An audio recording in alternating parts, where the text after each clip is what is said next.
Hello students. अब हम शुरू करेंगे सेकेंडरी बैटरी। तो यहाँ पर हम जानेंगे कि सेकेंडरी बैटरी क्या होती है।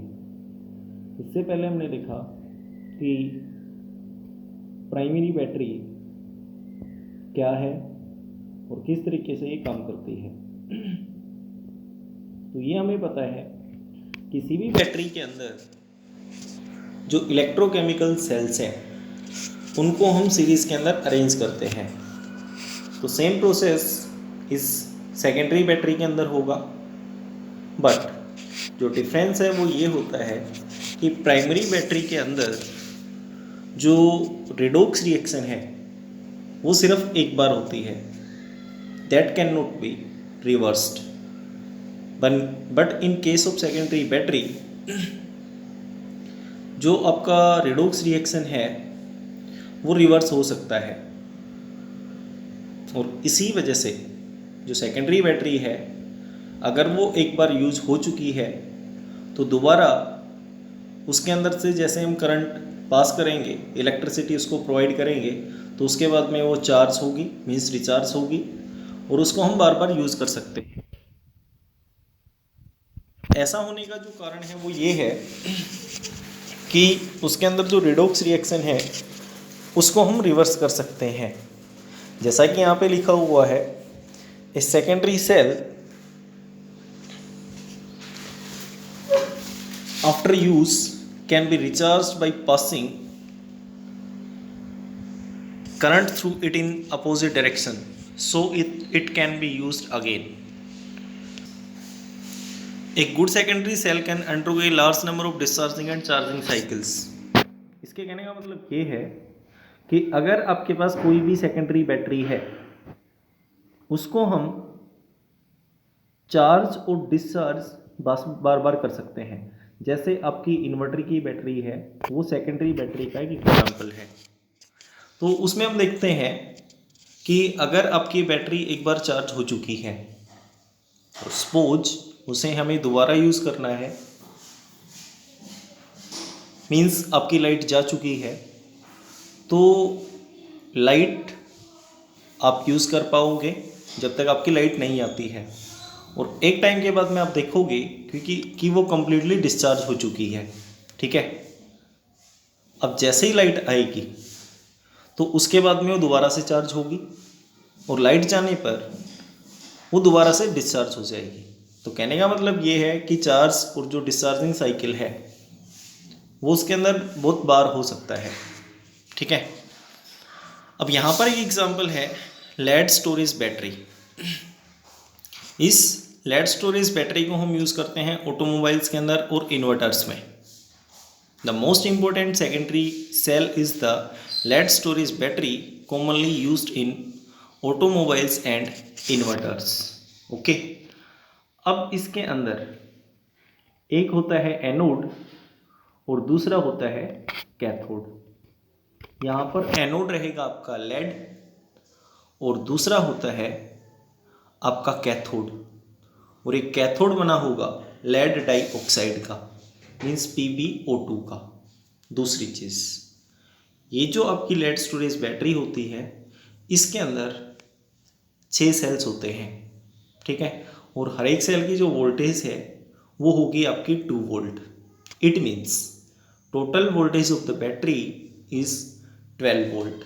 ओके, तो इसमें लिखा हुआ है it consist of an lead anode and a grid of lead packed with a lead dioxide as cathode, और इसके अलावा इसके अंदर जो इलेक्ट्रोलाइट है वो होता है 38%, and that is a sulphuric acid, means H2SO4। अब इस बैटरी के अंदर जो रिएक्शंस हैं वो किस तरीके से होती हैं, ये आपने अपने पूरे चैप्टर के अंदर देखा कि एनोड के ऊपर ऑक्सीडेशन होती है और कैथोड के ऊपर रिडक्शन होती है।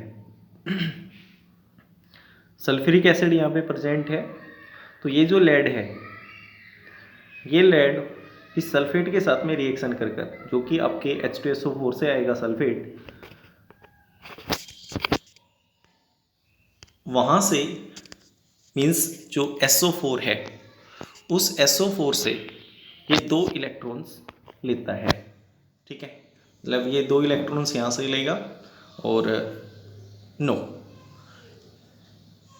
जैसे ही SO4 2 नेगेटिव के साथ में ये लेड रिएक्शन करता है तो ये अपने 2 इलेक्ट्रॉन्स को लूज़ करेगा।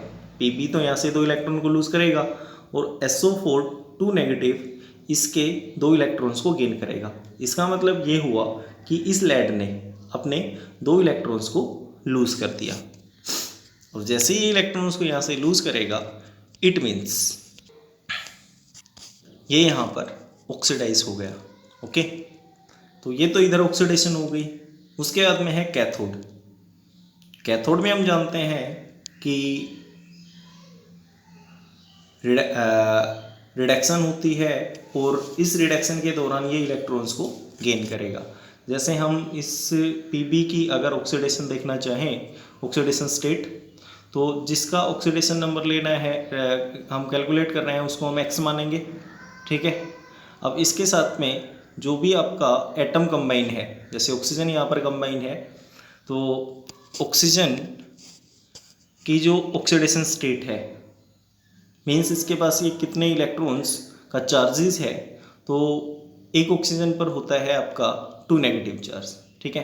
तो यहाँ पर टोटल -4 हो जाएगा क्योंकि 4 इलेक्ट्रॉन्स हैं, तो x इज इक्वल टू ये होगा आपका +4, ठीक है। अब उसके बाद अगर इसको हम देखें रिएक्शन होने के बाद में, तो इसको हम x मानेंगे, SO4 के ऊपर -2 चार्ज, तो x इज इक्वल टू कितना आएगा +2। अब यहाँ +4 ऑक्सीडेशन स्टेट से +2 ऑक्सीडेशन स्टेट में गया, तो इसका मतलब ये है कि इसने 2 इलेक्ट्रॉन्स को गेन किया और इलेक्ट्रॉन्स को गेन करने की प्रोसेस को हम बोलते हैं रिडक्शन, ठीक है। अगर ओवरऑल रिएक्शन हम देखते हैं तो ये आपकी कुछ इस तरीके से रिएक्शन आएगी। ओके, तो यहाँ पर ये था ऑक्सीडेशन और रिडक्शन। अब सेकेंडरी बैटरी चार्ज कैसे होगी, मीन्स उसको रिचार्ज कैसे करेंगे। सपोज आपकी इन्वर्टर की बैटरी है, ठीक है, और जब आपकी लाइट नहीं है तो ये रिएक्शन हो रही है, ठीक है। जैसे ये रिएक्शन है जिस टाइम आपकी लाइट गई हुई है, सपोज लाइट आ गई, जैसे ये लाइट आएगी तो अब ये जो रिएक्शन है ये रिवर्स डायरेक्शन में होगी, ठीक है ना। अब ये रिएक्शन कुछ इस तरीके से हो जाएगी, ठीक है, जैसे यहाँ पे है। अब जैसे ये रिएक्शन होगी तो फिर दोबारा से ये जो कंपाउंड्स हैं उनकी फॉर्मेशन होगी और सपोज अब लाइट चली गई, जैसे ही लाइट चली जाएगी तो ये रिएक्शन जैसे अब हो रही है फिर दोबारा से ऐसे होती रहेगी, ठीक है। यही कारण है कि इसको हम बार बार रीयूज कर सकते हैं, ठीक है। यहाँ पे लिखा हुआ है on charging the battery the reaction is reverse and PbSO4 on anode and cathode is converted into Pb and PbO2 respectively, ठीक है। इस तरीके से यहाँ पर दोबारा फॉर्मेशन हो जाएगी, मतलब जैसे रिएक्शन रिवर्ट होगी तो एक तरफ तो एनोड में ये बनेगा और कैथोड के ऊपर ये बन जाएगा और आपकी जो बैटरी है that can be used again and again, ठीक है। और ये हमारे पास लेड स्टोरेज बैटरी का डायग्राम है, ठीक है। और इसके अलावा जो डायग्राम है वो आपके नोट्स के अंदर इजीली डिनोट किया हुआ है, ठीक है। Thank you.